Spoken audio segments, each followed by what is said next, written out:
Hello, and welcome to the third video in the series of the advanced configurations. And in this video, we will continue configuring the different settings of the Bridge Virtual Client from where we left off in the last video. In the last video, we have finished editing the Bridge log section, and now we will go on to edit the Bridge timers section, which controls a number of variables that control when the Bridge Virtual Client executes different operations.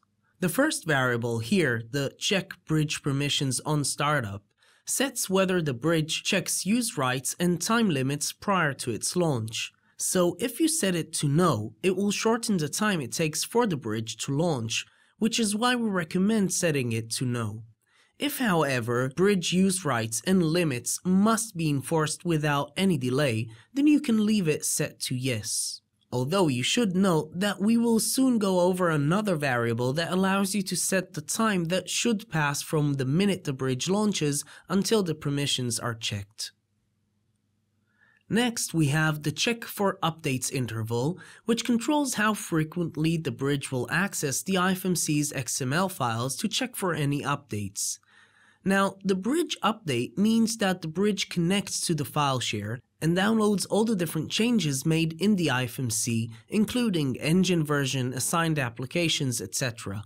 And we recommend setting the interval to 43,200 seconds, which equals to 12 hours, meaning twice a day. In this way, you won't clog your network with unneeded traffic. It's worth noting that we have customers that during testing choose to set this variable to the minimum interval, which is 10 seconds. If you choose to do so yourself, then remember to switch it back prior to deployment. The next variable, check for updates upon bridge startup, simply controls whether the bridge will look for updates as it is launched, and we recommend setting it to no in order to shorten the time it takes for the bridge to launch, by checking for updates only after it had begun running. The time it should wait is defined in the first check timer, which we'll get to in a minute. So, unless there is an absolute need that updates will be retrieved during the bridge's startup, you can set it to no. Next, we have the delayed check upon network change. And if it's set to yes, the bridge will wait before updating itself when it detects that the endpoint switched from one network to another. This will make sure the bridge update process does not happen together with other processes related to the network change, so we recommend setting it to yes. But remember, for this option to work, you must have the listen to network changes variable set to yes. Okay. Before we go on to the Explorer idle timeout variable, it's a good time to explain that one of the ways the bridge achieves its seamless integration with the host shell is by hooking into the host's Explorer exe process.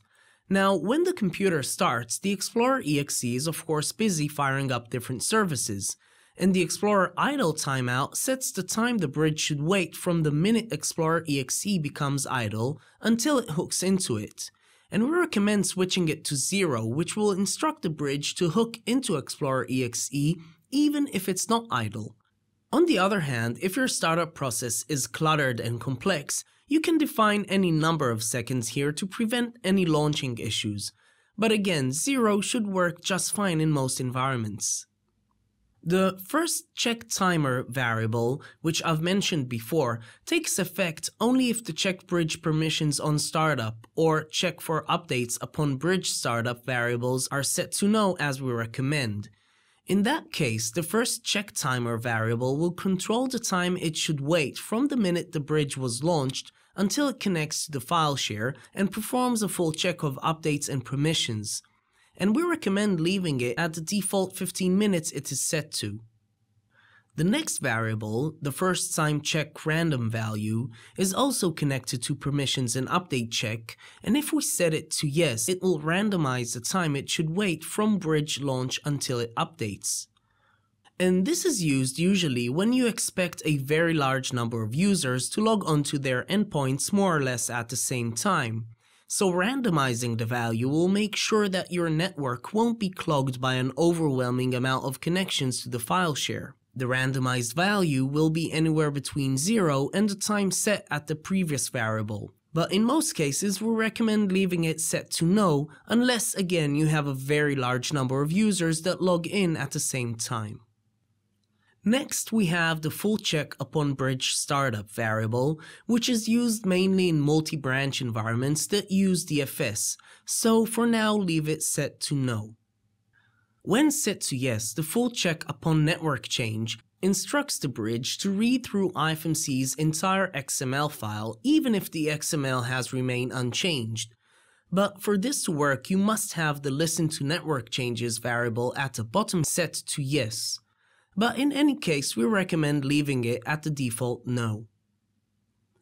Now we have the internal check interval variable, which controls how many seconds should pass between a failed attempt to connect to the file share and the next attempt, and we recommend setting it to 900 seconds, which are 15 minutes. And the last variable here, the listen to network changes, which I've mentioned before, instructs the bridge to notice when it's switched from one network to another, and we recommend leaving it set to yes. So the next section is the Download Manager section, which controls the Bridge Virtual Client's download mechanism, which is responsible for downloading the different IFV application components to the endpoint. The first is the Check CRC, which is responsible for checking the integrity of downloaded AOD files, and we recommend to leave it set as yes. The copy page controls the downloading packet size, and we recommend leaving it at the default 1 MB. The Ignore HTTPS certificate, alternate file share path, and the main file share path variables make sure that when connected through HTTPS, the bridge will ignore HTTPS certificate messages when downloading AODs, so we recommend switching them both to yes.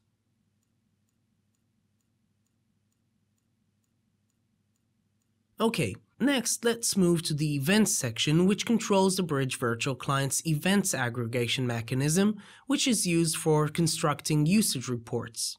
The first variable sets the folder into which the bridge saves its events log.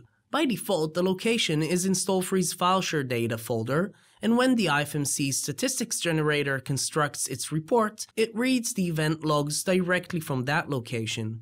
So you should change this location only if you are going to use a different statistics generator. The second variable switches the event aggregation on and off, so we recommend switching it to on. The Upload Critical Events interval variable here is currently unsupported by the Installfree Bridge suite, so if you have a version higher than 2.153, it might already be active, so you should consult your users or setup guide just to make sure.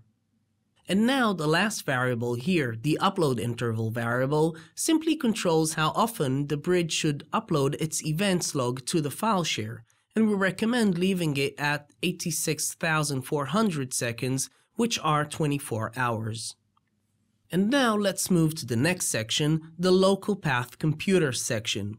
This section controls the locations in which the Bridge Virtual Client stores the system files of applications that are allocated directly to computer objects found in the AD tree. In contrast, in the next video, we will look at the Local Path User section, which controls the same storing aspects but for applications allocated to non-computer objects like OUs, groups, and users. This of course means that file locations for applications that are allocated to non-computer objects won't be affected by the following settings. Okay, so as you can see, I have three variables, each controlling the location of a different IFV application component.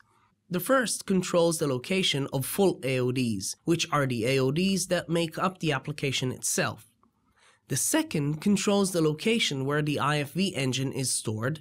And the third controls the location of the language bases.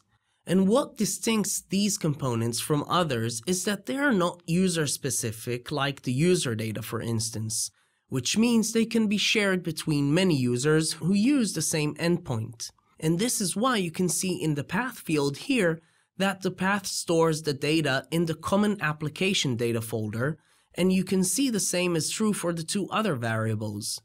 Now, we recommend leaving the path as it is, But if you are going to change it for whatever reason, make sure that the path can be accessed by all the users who are going to use this endpoint. The idea is that in shared computer scenarios like lab applications that are shared between all the users will use the same files and thus they will save disk space. Okay, so this concludes the second part of the bridge properties configuration, and in the next video we will continue to the next sections and variables. To watch the next video, you can either press the annotation link appearing now on the screen or follow the link in the description box. Thank you all for watching.